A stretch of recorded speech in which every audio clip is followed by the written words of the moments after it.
Gobeithio, croeso i chi yma. Hwn di'r pedwerydd Darlith yn ôl efo Darlith mawr.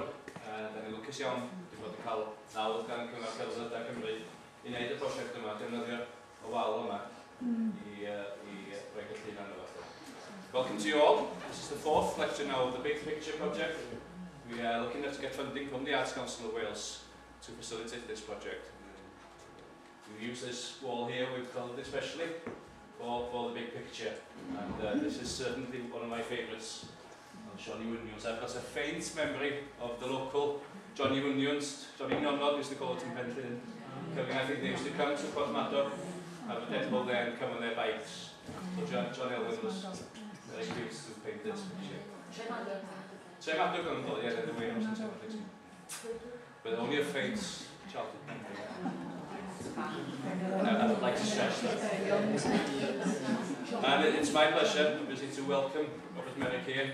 Professor Robert Meyrick is the head of the School of Art at Aberystwyth and the authority, of course, on John Elwyn. Unfortunately, the book sold out in 2000, so we eagerly await the next one. So please give a warm welcome to Professor Robert.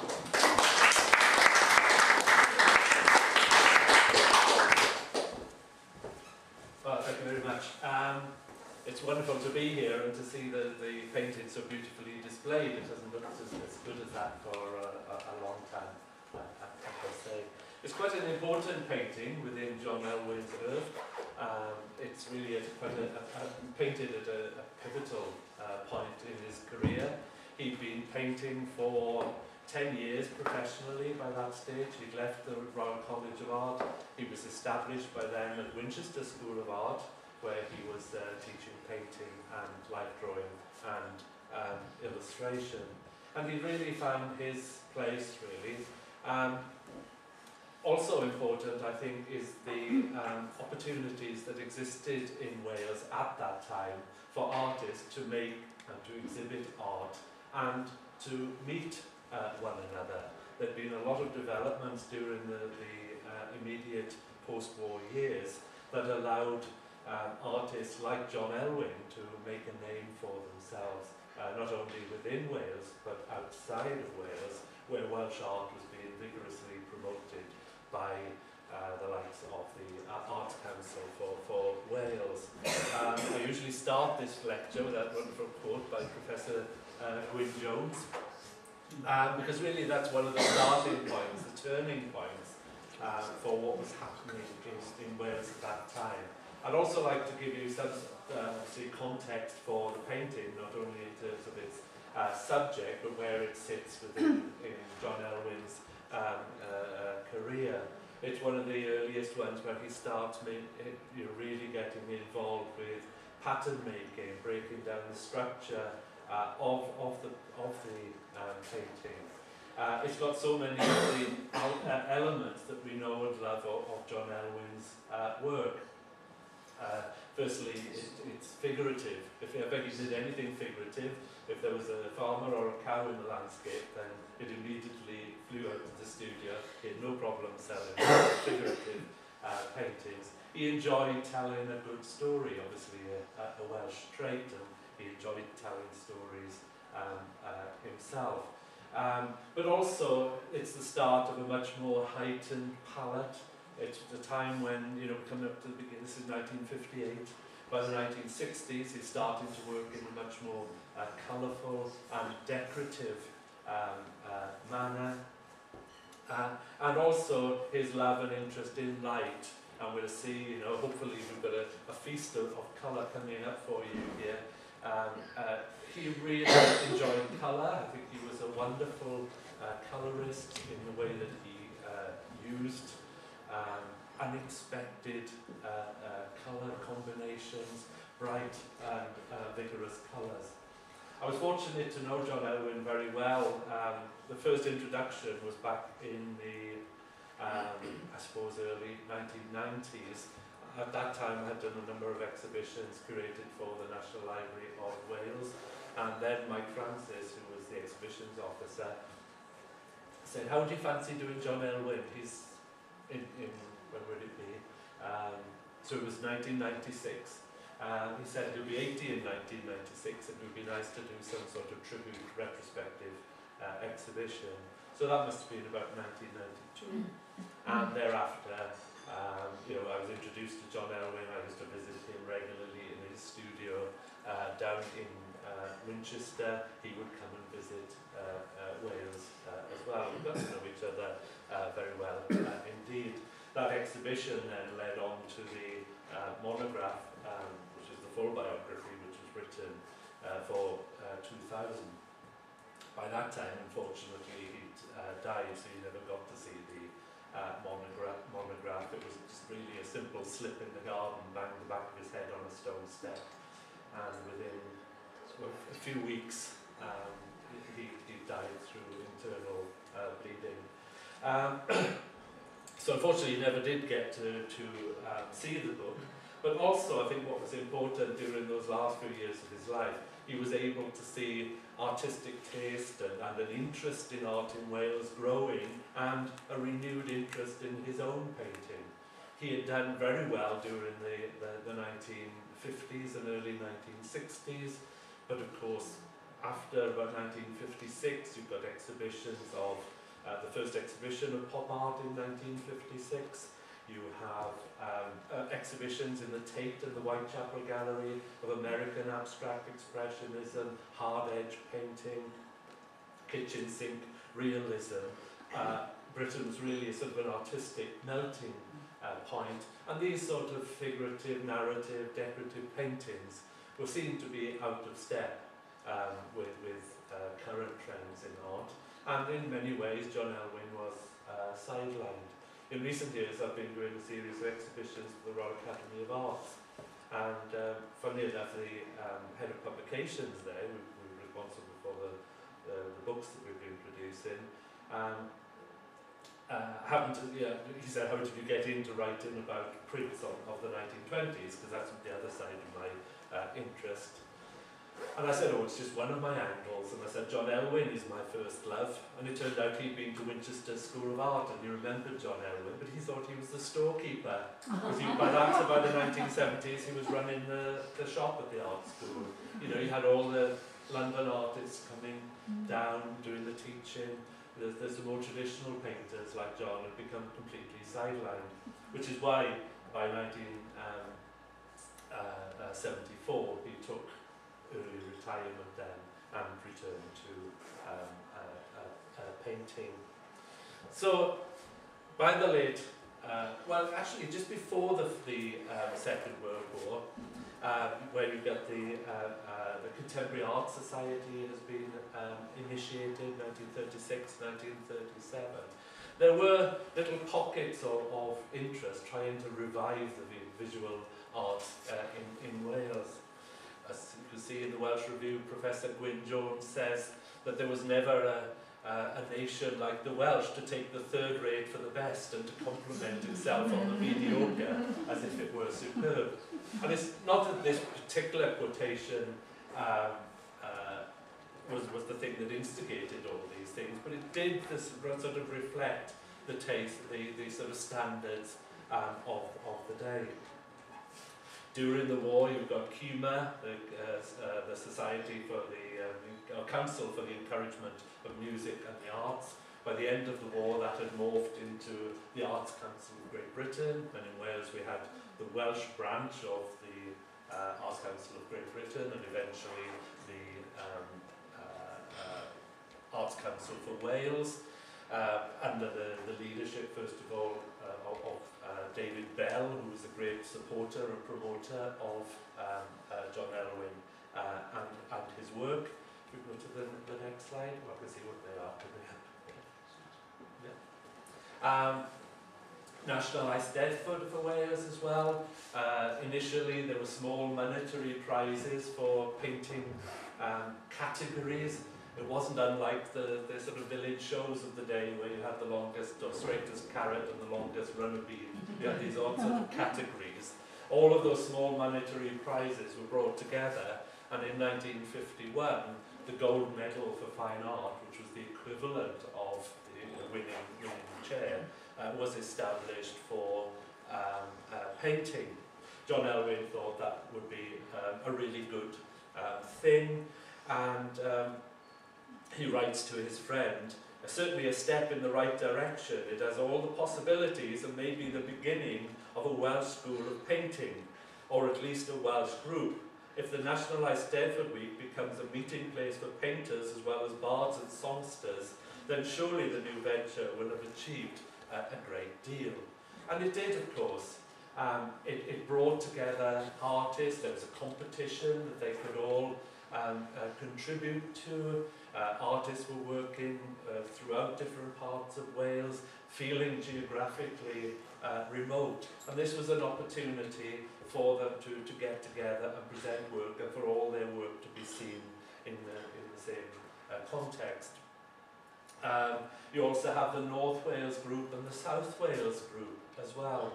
Another hugely successful scheme in Wales was the run by the Society for Education Through Art, and they had annual exhibitions, and artists were encouraged to produce a narrative painting that could be sold to education authorities for hanging in schoolrooms, halls, and schoolrooms, and teachers could use them as teaching aids and encourage them to, school children to get into some sort of discussion about what they thought was going on, and I've got some examples of that. John Elwyn sold 16 or 20 paintings through the Society for Education Through Art. It was a dead loss in England, actually, the scheme, and it didn't last that long. But in Wales, it really seemed to take off and lasted much longer. Once the Welsh education authorities had been and chosen what paintings they wanted, usually the exhibition was in the National Museum in Cardiff, and then the English education authorities were invited to come and buy paintings, which they did, and John Elwyn found their way to English schools as well. Here you can see John receiving the gold medal in 1956.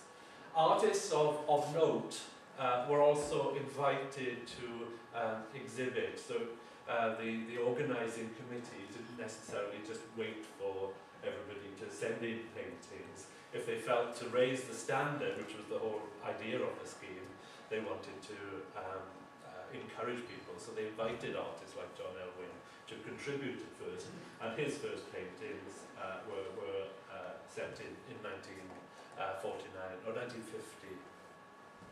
If we go on to the next one, this is the winning painting, and from 1956, as you saw, and it's called The Meadow.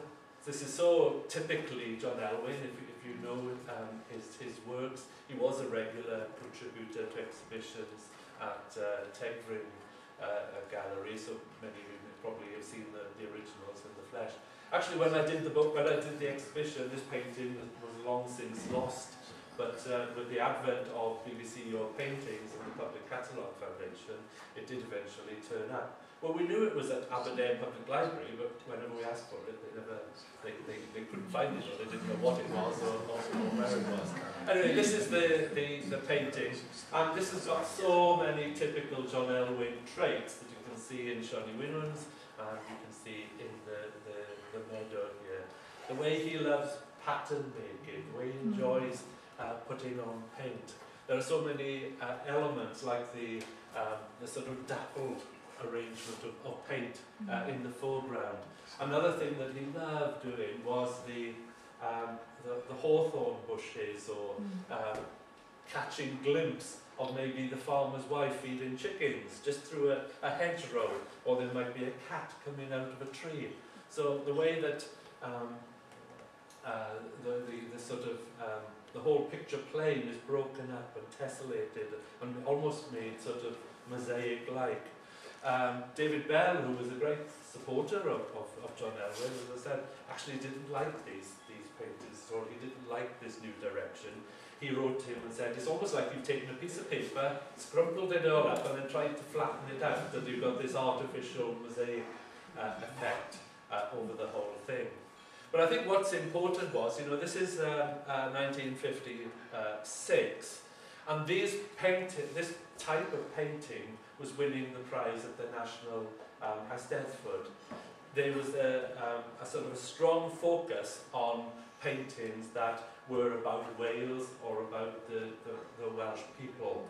At 1956, even though in Cardiff you've got the 1956 group, a group of young artists around Cardiff School of Art getting together and forming this sort of modernist group that were going beyond Wales and looking for inspiration on the continent, in Paris and particularly in America, and were producing abstract works.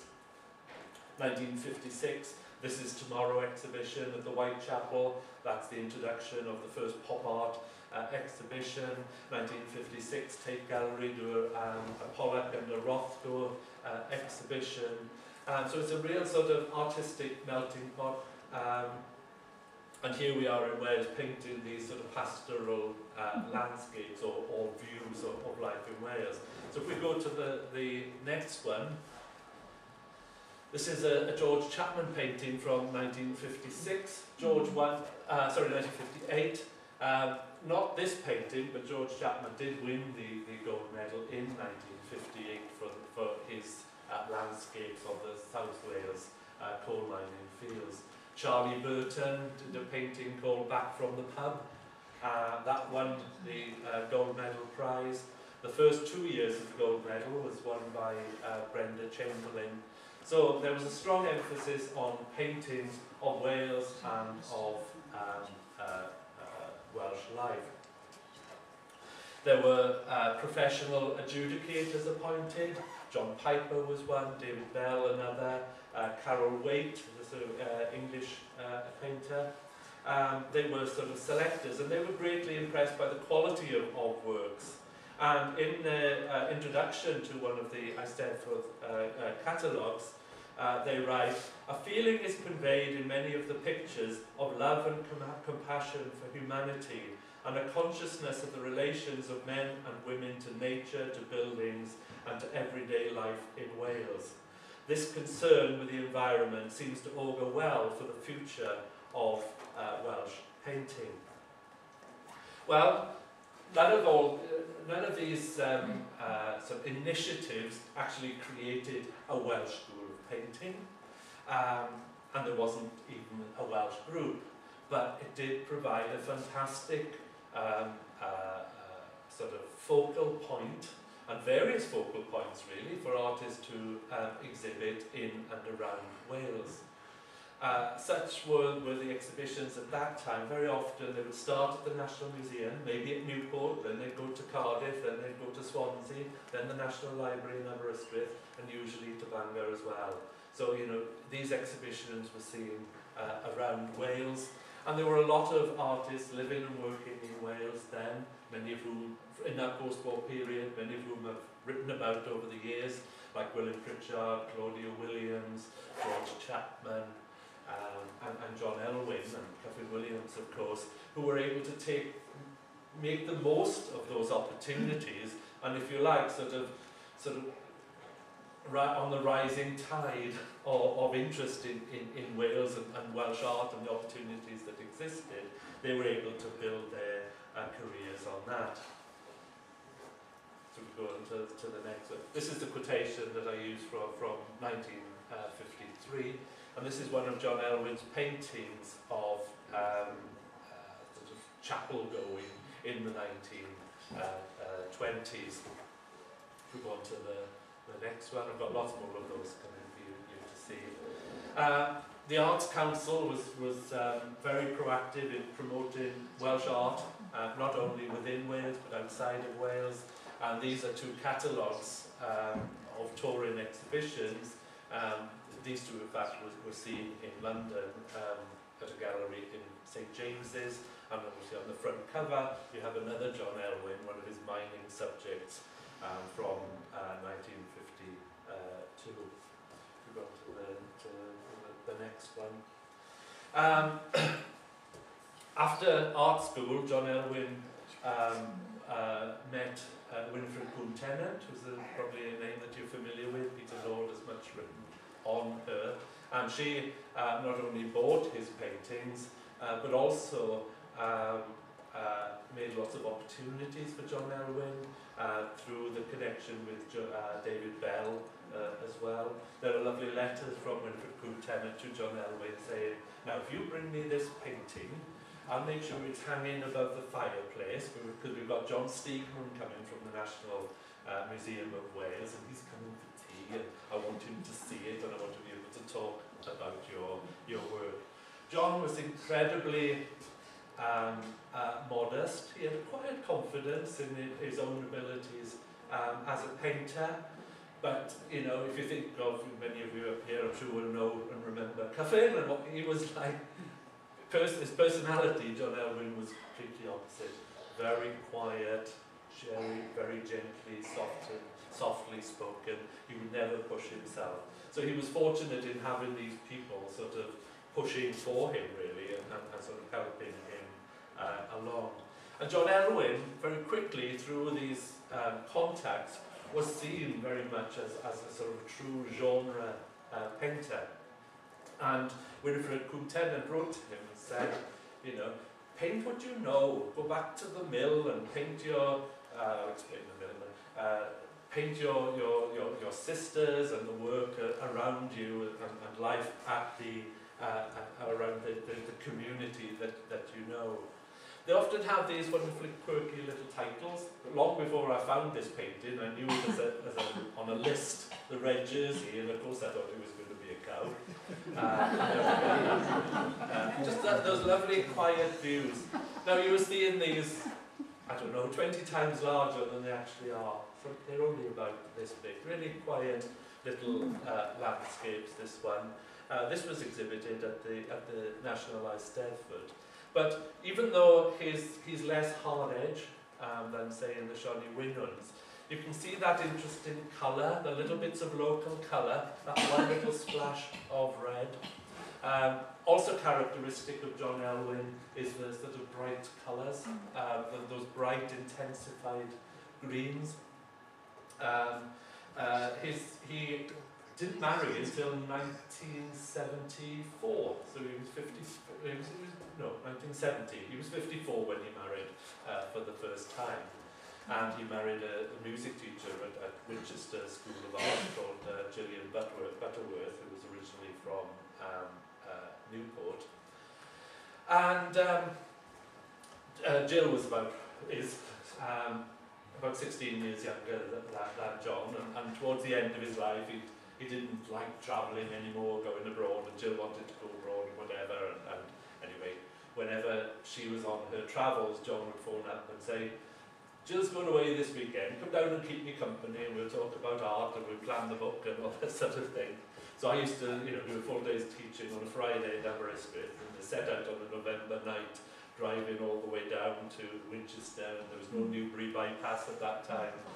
So I got intimately acquainted with all the big lorries on the way down to Portsmouth, because I was stuck in the queue. And there was one, I always remember, it was called Super Calendar Frigga Logistics Export Import Davis. It was all done on the track. So anyway, I'd arrive in Winchester, all the way down, in the dark, lashing rain, and then I'd be surrounded by these bright, colourful paintings. And I said, oh God, John, it wasn't like that when I left Aberystwyth.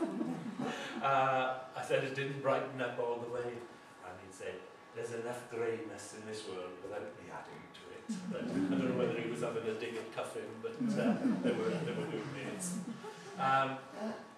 But certainly these intensified colours. He also said to me that he remembers the first time that he saw green and black together, right? And what an impact that had on him, because often his paintings were very much started by just maybe a particular response to using two colours or seeing two colours. The subject evolved. When he started a canvas, he didn't always know what he was going to paint. He said to me, I paint every day, and I said, well, I couldn't possibly do that. I wouldn't know what to do when I got up in the morning.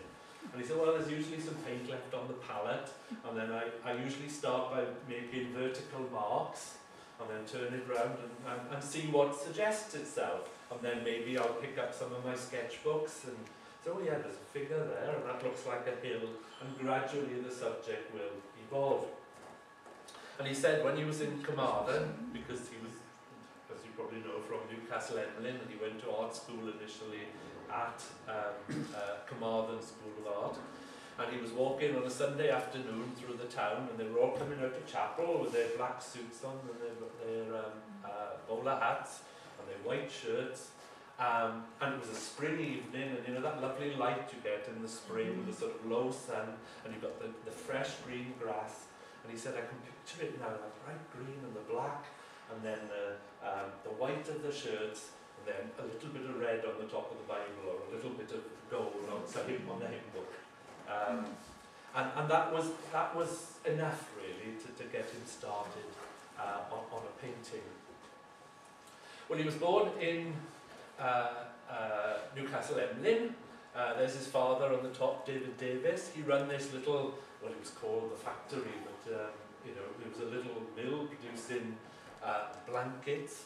And really, John's first, well, till he went to art school really when he was 17, those years really did shape his attitude towards life, his relationships with other people, but also his painting as well. He started writing autobiographical notes to me when I was compiling the monograph, and much of it was about those early days growing up in the factory. That's the dad standing outside the house part. The rest of it, there was big looms producing these blankets during the First World War. He was they making a sort of, was it like a tick-in for the soldier shirts. They did do a lot of mattress tick-in fabric as well. And John's bedroom was above the mill, and he said he remembers waking up to the sound of the clatter of the mill, which was run by the, you can see there's a leat there that goes across to the mill. He talks about the small holding, going down, getting a piglet, feeding it up. And his life revolved around the seasons. You know, he loved nature, he loved the landscape, very responsive to the weather, but particularly to the cycle of the seasons. Especially in a community like that, because there'd be a knock on the door and somebody wanted help putting the seed potatoes out, or somebody would arrive with a big bundle of wool. In exchange they'd get a blanket. There wasn't much money. He was born in 1916, November 1916, when the Battle of the Somme was at its height. No money around, and everybody was bartering. You know, his father would be giving blankets in exchange for a chair that the local cabinet maker had made for him. And of course, life revolved around the chapel. That was the main occasion when people got together. And here's John outside the mill, aged about 9. His parents had a son who died in infancy, then 3 daughters, and then John. So you can see he was the spoilt one, because there was mum and 3 older sisters. And you know, John Elwyn was a sort of blue-eyed boy for mum and for sisters as well. So if we go on to the next one. This is an early painting done just after he left art school. I don't know if you know Athro, where John was born. Basically, this is Newcastle-Emlyn. Here's the river, and this is Athro. There's just a bridge down there. This is the back of the mill, so the garden goes up like that. They had a small holding. They had chickens. They had the pigs as well, and geese, and it was really quite a sort of self-sufficient existence. The bus would come across the front of the house once a day apparently, and he had a corgi, because at the time I had corgis, and he said, oh, I used to have a corgi, and it used to sleep in the sun in the middle of the road like that, and when the bus came it would just cut down a bit more and the bus went over the top. So this is one of his sort of earliest paintings, and it's got all those concerns for the light, the sort of dappled colour, the strong shadows, but very much that sort of awareness of nature. Obviously, it was a small community. He never had any opportunity to study art. He wanted to draw, and what happened was, he used to go to chapel and he would sit there drawing all the little ministers' portraits, copying them slavishly. And in 1936, there was this exhibition of contemporary Welsh art, which was shown in Fishguard, and this had examples of paintings by Augustus John and J.D. Innes and Evan Walters and Cedric Morris, and these were all Welshmen, and all these people had made names for themselves in the art world. And John suddenly realised that maybe there was an opportunity for him to pursue a direction in art. Well, initially he went to Carmarthen School of Art, where he was taught by Sydney Morse Brown, and in his second year there, Sydney Morse Brown had some sort of nervous breakdown. And John was the only painting student there anyway. And Sydney Morse Brown said, maybe you should go to Bristol, where he had studied, and do your last year there of what was the teaching diploma. And John said, actually, Sydney Morse Brown's breakdown was probably the best thing that happened to me. Had he not, I would have finished my teaching diploma, or I got a job in a local school, and that would have been my life fixed ahead of me.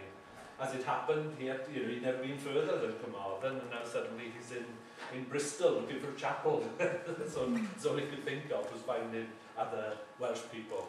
And anyway, he spent a year at Bristol, and at that time art schools didn't mark the work themselves. They were assessed by, you sent all the artworks to London, where there was a South Kensington examination board, and they did all the marking. John duly filled out all the forms, ticked all the boxes, sent it off. But he didn't know that he ticked a box entering himself for a scholarship. And he won, and that was what's called a National Royal Exhibition Scholarship. There's only 6 awarded in the UK every year, or there were then. And he won this scholarship to go to London to study at the Royal College of Art. So again, everything seems to be by chance or by accident. He really wasn't sort of pushing himself in that respect. Evan Charlton, perhaps you recognise, next to John, this is John Elwyn here, and Evan Charlton, another artist who settled in Wales with his wife Felicity Charlton, and made a reputation for himself as well. And so he goes off to the Royal College of Art again. He gets fixed within the artistic sort of the Welsh community there. But then, this is 1938, 39. That was his first year. So at the onset of war, his studies were interrupted. He signed up as a conscientious objector and was sent back to Wales to work on the land. First of all, working above the Swansea Valley at Pontrhydyfen, where he was working in forestries, and then he was moved to sort of a market gardeners in Whitchurch in Cardiff. This is one of the few paintings that sort of derived from that period during the war, because of course he just didn't have the materials available to him. Oils and board were just not available at that time. We go on to the next one. But what we did have was watercolours and gouache and paper and pencils. So much of his work from the war years was on paper. And you can see a very different direction now. This is 1945, when news was coming out about the atrocities at Belsen. The war very much affected John Elwyn, particularly his work. This is from a series he did called Everyman and The Stillness of the Roots. One of the things I did, because when I did the monograph on him, I wanted it to really go to a UK publisher rather than have it published in Wales, because even in 2000, there weren't that many publishers who would, have this sort of be marketing themselves very much outside of Wales. So I went to the publisher, Lund Humphreys, with a pitch that John Elwyn is one of the forgotten neo-romantic painters, or someone who worked on the periphery of English neo-romanticism. Graham Sutherland, John Minton, Keith Vaughan, John Craxton. His work really shows parallels at this time with their works. Yes, he was aware of their works because now in London you could visit the commercial galleries. And there was that obvious influence as well of Graham Sutherland's tree roots along the Pembrokeshire estuary. These drawings he made along the banks of the Taff when he was living in Cardiff. Here's another one called Tree Roots, again from 1945. So, the end of the war comes. He has to go back to the Royal College of Art. He has one more year now to finish there. And what to do? He got to know Kerry Richards by this time, because Kerry was teaching life drawing in Cardiff, and John Elwyn went to a few of his classes in the about 1943. Kerry Richards said, whatever happens, if you want to make a career for yourself, you do have to stay in London, at least initially. And anyway, news came that his father had died, and his mother had died first at the 1940s, the beginning of the war. His father died in 1945. So the three sisters are left with this factory. So he has to go back to Wales, but he goes only for a short period. Leslie Gaydon, who was head of Portsmouth School of Art, had gone to the Royal College of Art, seen his exhibition, seen his work for his degree show, and invited him to take up a teaching post in Portsmouth School of Art. So again, this is somebody else coming from outside saying, right, what you need to do next is this. John never had to apply for a job in his life. And John said, no, my father's just died, I've got to go back to Wales, thanks for the opportunity. No, sorry, at that point, he says, no, Kerry Richards advised I've got to stay in London. And anyway, his father died, so he moved back to Wales. He immediately got back to Wales. There was another letter from Leslie Gaydon in Portsmouth saying, I thought you were staying in London. So what happened was he sorted out the sisters at the mill and then went to teach at Portsmouth School of Art. As I say, he was very modest, and he's been seen here. I was not the kind of person to attempt to push back the frontiers of modern art. There in the centre of the Great Wen in London, I realised that my umbilical cord had not been severed. This is a self-portrait from that time. So, what does he start doing? He said, and that's always the difficult thing for a painter or for an artist, is what am I going to paint? What do I want my pictures to be about? And he said, well, I'm not going to push back the frontiers of modern art, but what do I know about? Well, I know about me. And here he is now, stuck in a bedsit in Portsmouth, away from his sisters, and not much access to art materials still by 1948, going down to the docks and picking up little bits of wood and card to paint on. And he starts this remarkable series of paintings based upon chapel going in the 1920s when he was growing up. Chapel was so important to him. They went to debating societies, he was dragged along to events in the vestry, chapel 3 times on a Sunday. And that was the opportunity really when Adpar and Newcastle Emlyn came alive. When people came down from the farms, they put their Sunday best on and started, catching up on the gossip, catching up on the news. And this was his first major series of paintings, because he'd been offered an exhibition at the Paul Alexander Gallery in London. And here now he's setting off on this new body of work. The last painting and this one, which I don't think are the best in that series, but actually they were bought by Winifred Coombe Tennant, who thought that John was really on to something with these. Wet Sunday, next.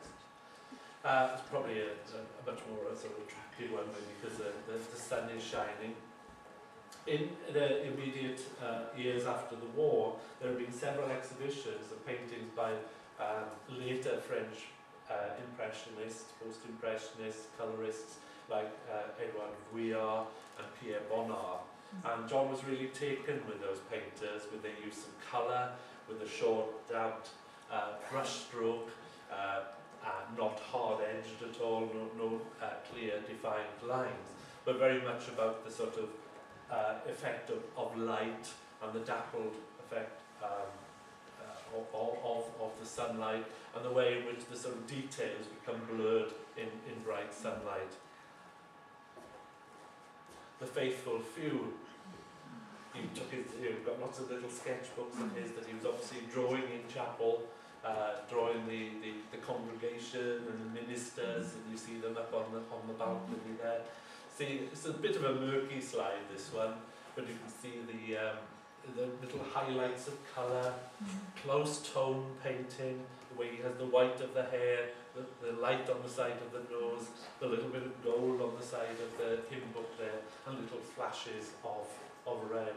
They're really affectionate, they're really closely observed, they're quiet and gentle observations of life around him. The hub of the village, everybody coming out, they've all got their Sunday best on and their ties and their bowler hats, and just getting ready to go across the road to the chapel. Palm Sunday. There must be about 30 altogether in this series.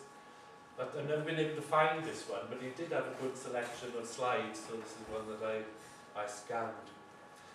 In 1988, a dealer knocked on his door in Winchester and said, "You got any old paintings from the 50s you want to sell?" You know, he said, "Got a cellar full of them," he said.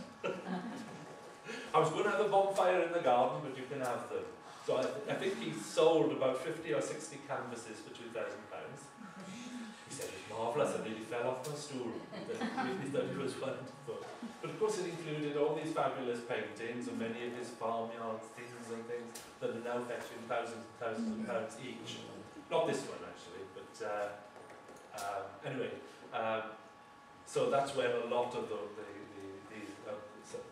went this in. This one is called Yesterday's Gossip. He likes people talking. It's often about groups of people in conversation. 2 people who got a conversation, he said, 3 who got an argument. So this is all about you catching up on the gossip. There he is with his 3 sisters, Mary, Sally and Katie. Next. And here's tea in the vestry. So he was thinking of all the sort of events around chapel going, people coming and going through the village. We've got Palm Sunday, we've got Easter festivals, Easter Sunday festival, tea in the vestry, the debating society. Yeah, they all are, you know, having got the big old round Betty teapot there, serving tea in the vestry. This is very sort of Bonnard-like in his use of colours. If we go back to, that's right, this is one of my favourites. An old student of Aberystwyth had died, and the Old Students Association got together and said, you know, we'll raise some money and you can buy a painting. And I don't know, they raised about £200. I said to John Elwyn, I would have loved to have bought one of your little chapel paintings, but they only raised £200. And no more was said about it. And then a parcel comes in the post. Just the painting and frame was just with a brown paper around it. And he'd sent us this one because he knew that this is the one I thought was best. That's why it's in the Aberystwyth University collection now. But again, very affectionately done, the way that he's got those people catching up gossip, deep in conversation, the bright bits of colour, the village in the sunlight. Next. Here we are, settling a small point. Many of them are about having a chat after chapel. And you can see him tapping him on the shoulder. He said they'd be talking about a particular hymn tune or picking up on a point in the sermon. This one's called the Hymn Critics. Next. This is Whitsun Sunday interval, a little bit bright, those greens. And then he did 2 big finished ones, which Winfred Coomtenna didn't like at all. He did them specially for the Eisteddfod exhibition. And this one was sold to the National Library of Wales. They wanted to buy it, he wanted to sell it, they weren't talking to one another. So I said to the National, well, not, you know, neither of them wanted to broach the subject. So I was down in Winchester, I'm sure the National Library will buy that. So I said, how much shall I say? Oh, £500. So I go up to the National Library, it was way, way underpriced. So I went to the National Library and said, he'll sell it, he wants £5,000. Oh yeah, you bet, they said. So they ended up buying that one. But again, it's all about conversation, the black and the green. Funeral gathering on a Welsh hill farm bought by Castle and now in Glyn-y-Weddw. And Bore Seal. Again, chapel going. If we go to the next one, there's a nice little quote because John Elwyn wrote to him after he saw the painting. I recognise my Uncle Willie Bynan in his bowler and heavy moustache in the foreground. A lovely picture, calm, rural peace, the smell of Sunday gravy coming out of the keyholes and back doors to arise as in the Bisto kids to whet the appetite of the deacon and the drunkard on the hungry salad-serving clouds of heaven. That was just all one little postcard he sent after he'd seen the painting. But he also starts a series of paintings of Portsmouth, which weren't so successful, really. Again, they're about groups of people and the pattern and the colour and nature, but they didn't really take off. His heart wasn't in it. Lovely paintings, nice use of colour, that sort of dappled light, many John Elwyn qualities, but of course his heart wasn't in it like it was in the Welsh subjects. A rainy day at Gosport with the knitting in the foreground. And South Sea front. So then he starts looking at going back to having done the chapel. He said, well, what about life around the small holding and the mill? So here are his sisters and his father now, just from memory, from sketches, from recollections of the cycle of the seasons, of what they did at particular times of year. And here the sisters now have got skeins of wool and they're hanging them out on washing lines and along hedgerows to dry. This one's called the Wool Dyers. But the next major body of works, which sort of predate the sort of Shawnee painting, were these in which he looked back to his time at Glyn-y-Weddw, just before he was moved to Cardiff. So basically, as Glyn-y-Weddw in the distance, you'll have Swansea. And again, the miners coming home from work, and he does a series of works based on little drawings that he did while he was there, of the miners and their wives of the villages, returning home over west, a dirty joke. Again, there's always these two people together, having a bit of fun in conversation.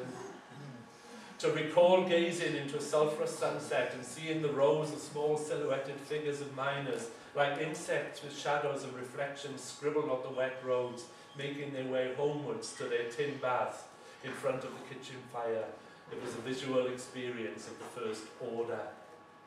We can see how he's starting to break up now the paintings into the way he's breaking the rocks and the grass into patterns. So they're starting to become more formalised. Next, the lilies of the valley. And this is a photograph I found later in the studio. You can see the same as the painting. Next.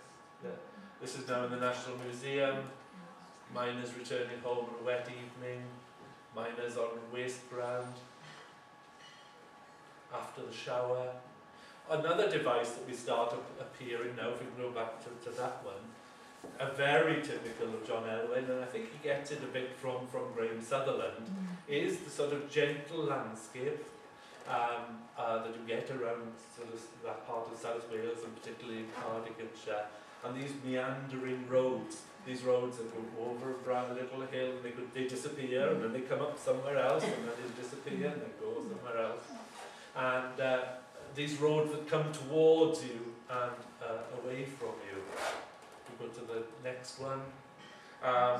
This is a lovely one. I've just bought it actually to splash out on it, but I just had to have it. I knew it existed, and then it came onto the market. It's quite a large one.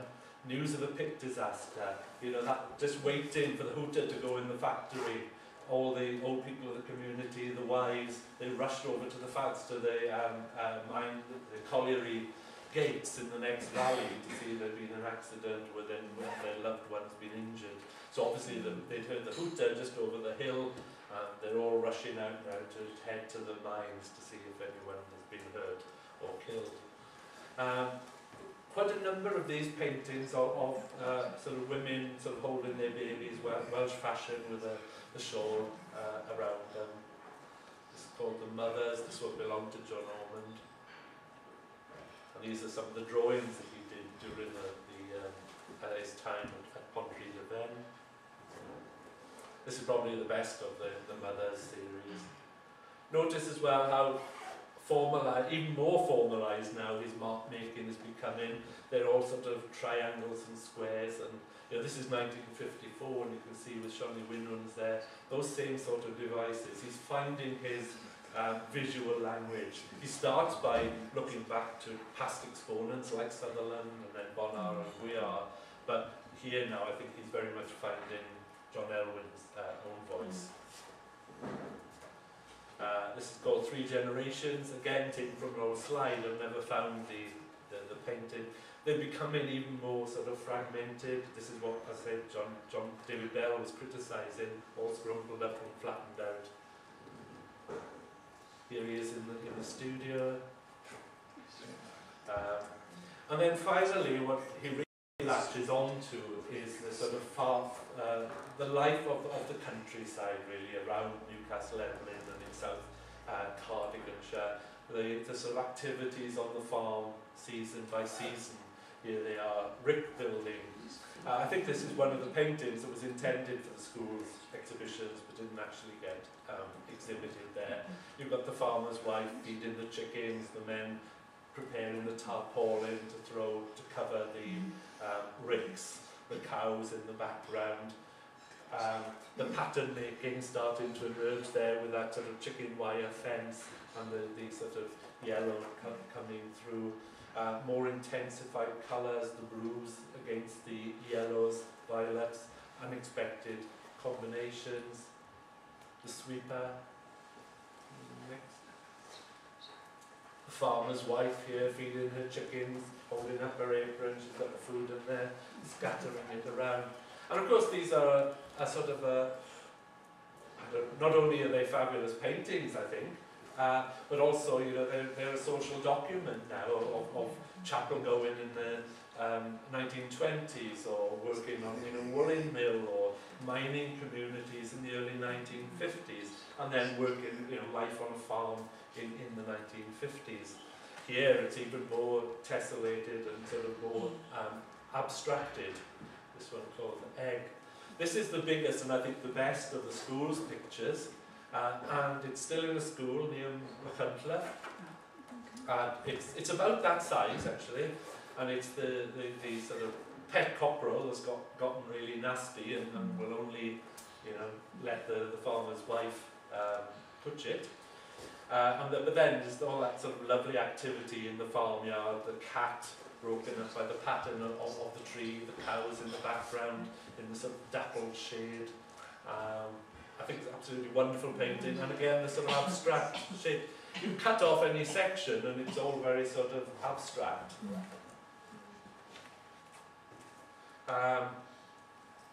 This is in the National Library of Wales. To paint the vivid and varied kinds of green seen during a brilliant sunny spell following a heavy downpour in August in Cardiganshire. Usually accompanied by the whipping wind that knocks down the apples. So these are sort of episodes in nature that he's sort of remembering and painting.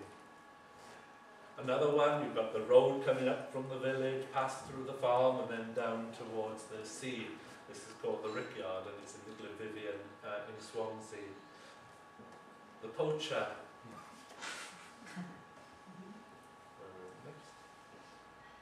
Don't have a title for this, it appeared in Bonham's last year. The Milky Way, another quirky little title. Again, I was expecting to see the constellations, but no, you get the cows. But notice all these now got the road going into the horizon.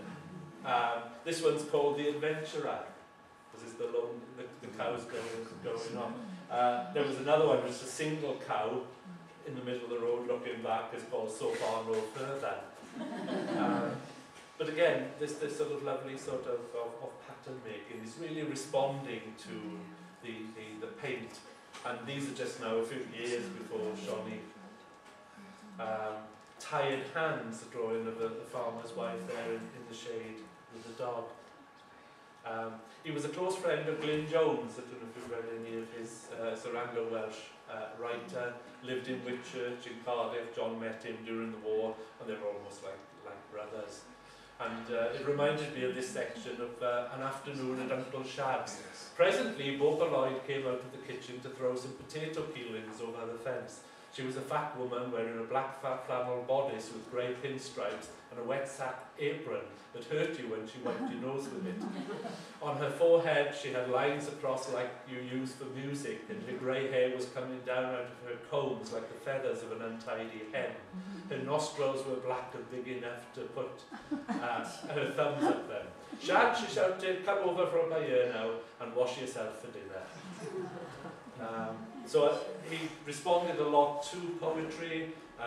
Dylan Thomas and Fern Hill was one of his, I suppose, his favourite poem, really. Again, 1956, 2 years before Shawnee, all that lovely sort of pattern making, the abstract barn wall there, the cows just looking over the wall. Oh, sorry, we've had that one. Quite a mark of a good painter for me is when you're visiting a place, you immediately see their paintings and you see them and you appreciate that place because of the paintings they've done of it.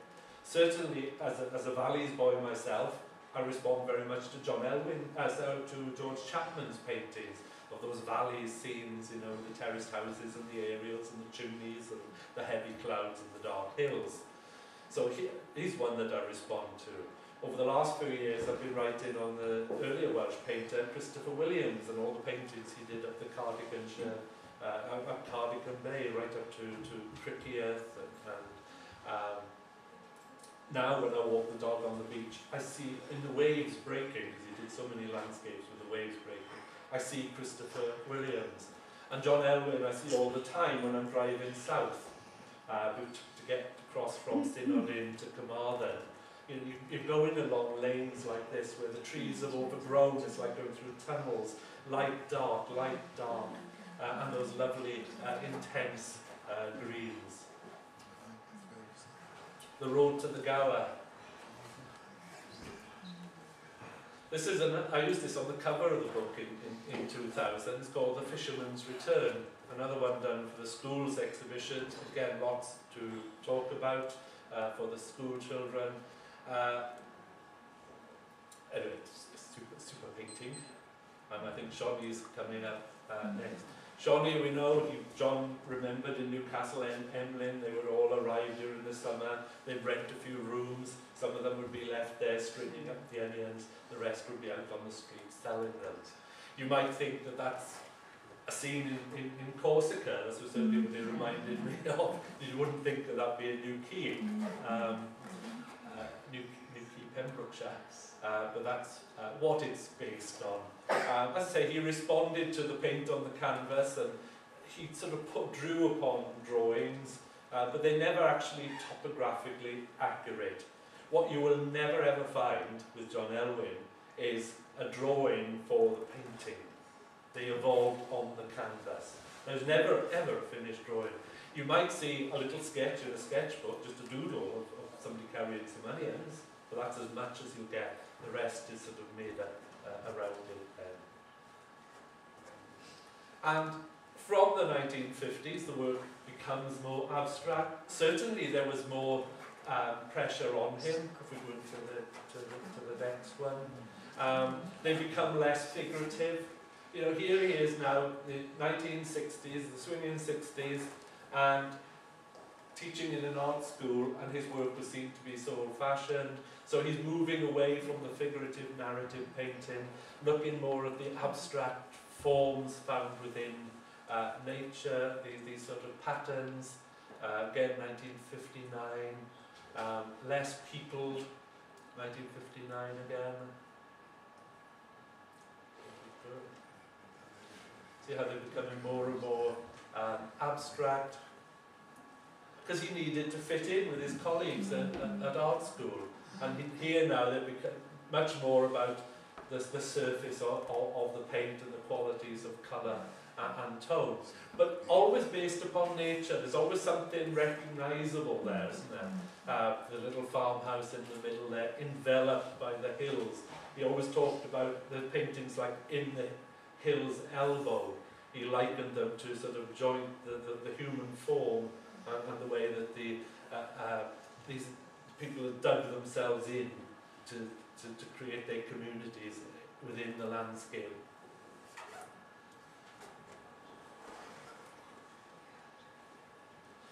I think this is an important quote. We're almost done now. I'm just going to give a quick overview of his retirement. Because this very much sums up his approach to painting. However important the appearance of things may be, it is the reaction to these appearances in oneself that is to me of value in painting. If one responds to the mood of the surrounding countryside, if one can become aware of the pulsating earth around one can get nearer to the essence, the genius loci of a place. To arrive at that point and to be able to express the experience of environment and to convey it on the canvas is what I would like to achieve. It should be a personal and individual synthesis of the chosen subject. So again, it's responding to the nature, not painting what he sees, but what the landscape makes him feel.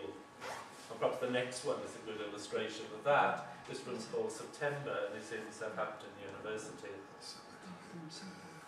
Here's one now. This one is called Flaking Barn Walls. And you can see now he's just concentrating on the abstract qualities. That period of abstraction lasted from about 1960 to 1966. And he had actually a number of exhibitions in the Leicester galleries, 64 and 66, that were very successful. Driving back and forth to South Wales, because he always came to Carmarthen to charge up his batteries and to visit the family and do some drawing while he's down here to take back with the paintings. He stopped at the Savernake forest where they'd been cutting down the trees, and he was really taken with the sort of cross-section of the trees. One of his sisters married, and her husband Davy ran a mill for wood just outside on the River Kerry. And so again, he was used to these sawmills and the trees cut open and that sort of blood-like colour. It's always based upon nature, drawing in the garden, seed pods, working up into abstract shapes. This is a huge canvas, 6 foot square. So that was John trying to fit in. So in the 1970s then, as I say, he'd almost been relegated to the storekeeper looking after the shop and ordering materials.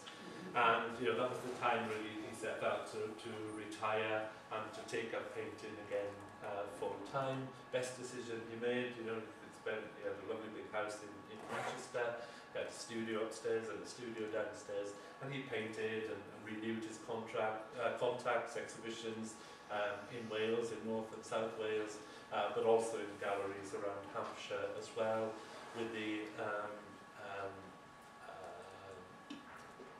Royal Watercolour Society as well. He was exhibiting regularly.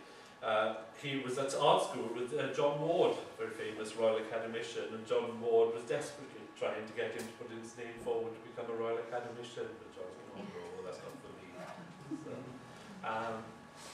So Gail Havok, the path to Kerry Mill. Kerry Mill is the one his brother-in-law ran.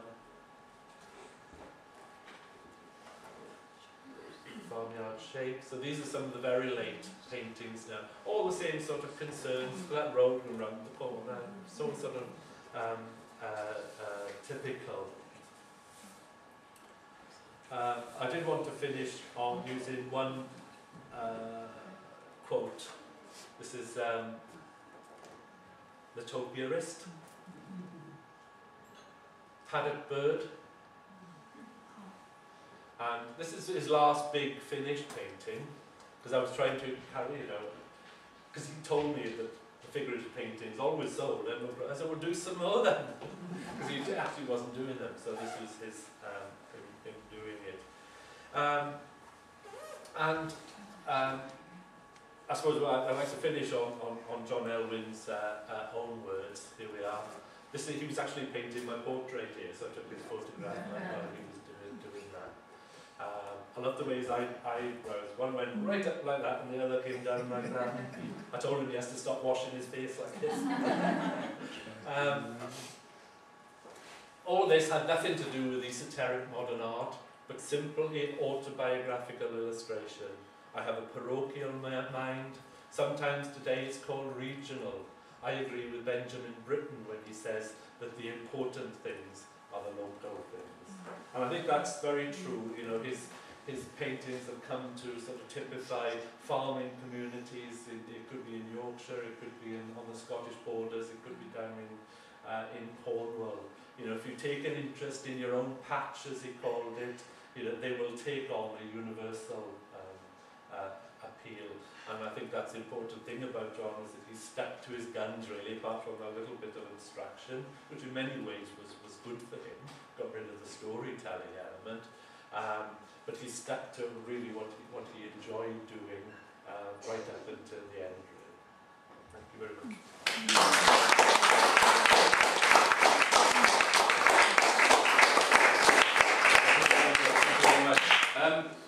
If you don't mind, would you take a few questions? Of course I will, yeah. Yes, yeah. We've had this with the last few lectures now, and people obviously have a few questions to ask. So, if anybody, I'd like to start if I can. Yeah. It was a social record, as you say.